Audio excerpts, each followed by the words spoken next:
எமது பிறப்பு ஒரு சம்பவமாக இருக்கலாம், ஆனால் இறப்பு சரித்திரமாக இருக்க வேண்டும்.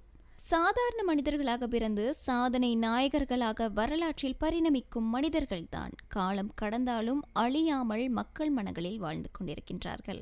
அவ்வாறானவர்கள் விட்டு சென்ற முக்கிய பதிவுகளின் தொகுப்பே இது. இலங்கையில் முதலாவது மக்கள் தொகை கணக்கெடுப்பு 1871 இடம்பெற்றிருந்தது.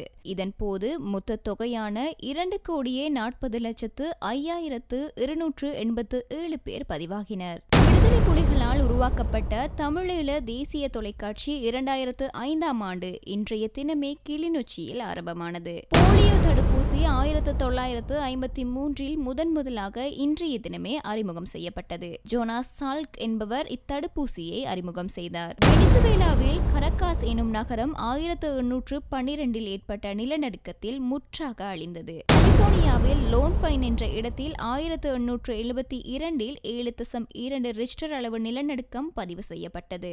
1934ஆம் ஆண்டு ஐக்கிய ராச்சியத்தில் வாகன ஓட்டுநர்களுக்கான பரீட்சை அறிமுகப்படுத்தப்பட்டது. இஸ்ரேல் மற்றும் எகிப்து நாடுகளுக்கு இடையில் அமைதி ஒப்பந்தம் ஒன்று 1979 வாஷிங்டனில் கைச்சாத்திடப்பட்டது. ஸ்வர்க்கத்தின் வாயில் என்ற மதக்குழுவில் தற்கொலை செய்து கொண்ட 39 பேரின் உடல்கள் 1997ஆம் ஆண்டு இன்றைய தினமே கலிபோர்னியாவில் கண்டெடுக்கப்பட்டன.